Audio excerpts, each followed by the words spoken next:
నిజామాబాద్ జిల్లా బోధన్ పట్టణంలో ప్రభుత్వ కార్యాలయాల్లో, పలు కూడలలో, విద్యా సంస్థలలో తదితర ప్రాంతాలలో 78వ స్వాతంత్ర దినోత్సవ వేడుకలు ఘనంగా నిర్వహించారు. ఆర్డీఓ కార్యాలయంలో ఆర్డీఓ అంబదాస్ రాజేశ్వర్, ఎంఆర్ఓ కార్యాలయంలో ఎంఆర్ఓ విఠల్, మున్సిపల్ కార్యాలయంలో municipal chairperson Tummu Padma Sharath Reddy, commissioner Venkata Narayana, ACP కార్యాలయంలో ఏసీపీ శ్రీనివాస్, గాంధీ పార్క్ లో వర్కర్స్ ఆధ్వర్యంలో, అంబేద్కర్ చౌరస్తా వద్ద టాక్సీ యూనియన్, వివిధ సంస్థల యూనియన్ ఆధ్వర్యంలో భారతమాత, మహాత్మా గాంధీ తదితర స్వాతంత్ర సమర యోధుల చిత్రపటాలకు పూలమాలలు వేసి జాతీయ జెండా ఆవిష్కరించారు. జరిగింది. ఈ సందర్భంగా RDO Rajeshwar, MRO Vithal, municipal commissioner Venkata Narayana, chairperson Tummu Padma Sharath Reddy, ACP Srinivas తదితరులు బోధన్ పట్టణ మరియు భారతదేశ ప్రజలందరికీ 78వ స్వాతంత్ర దినోత్సవ శుభాకాంక్షలు తెలియజేశారు.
वंदे वंदे वंदे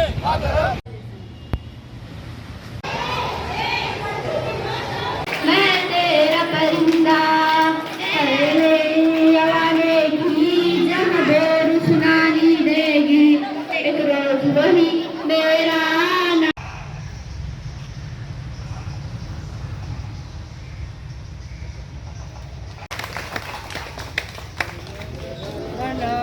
नायक जय भारत भाग्य विधाता पंजाब सिंध गुजरात मराठा द्राविड उत्कल गंगा उच्चल जलज तरंगा तव शुभ नामे जागे तव शुभाशिष ఎందరో సమరయోధుల త్యాగ ఫలితంగా 1947వ సంవత్సరం ఆగస్టు 15వ తేదీన భారతదేశానికి స్వాతంత్ర్యం సిద్ధించింది. స్వాతంత్ర్యం సిద్ధించి 78 సంవత్సరాలు పూర్తయింది. మనం ఈరోజు 78వ భారత స్వాతంత్ర్య దినోత్సవాన్ని జరుపుకున్నాము. ఇందు మూలంగా బోధన్ డివిజన్లోని పౌరులందరికీ కూడా స్వాతంత్ర్య దినోత్సవ శుభాకాంక్షలు తెలుపుతున్నాము. ఈ రోజుకు మనకి స్వాతంత్రం వచ్చి 78 సంవత్సరాలు పూర్తయినందున మన బోధన్ పట్టణ ప్రజలకి, విద్యార్థులకు, ఉద్యోగులకు మరియు బోధన్ మండలంలోని ప్రజాప్రతినిధులకు, ఉద్యోగులకు, మన విద్యార్థులకు మరియు ప్రజలందరికీ మా యొక్క స్వాతంత్ర దినోత్సవ శుభాకాంక్షలు తెలియజేస్తున్నాం. మరిన్ని అప్డేట్స్ కోసం మా ఛానల్ని సబ్స్క్రైబ్ చేయండి.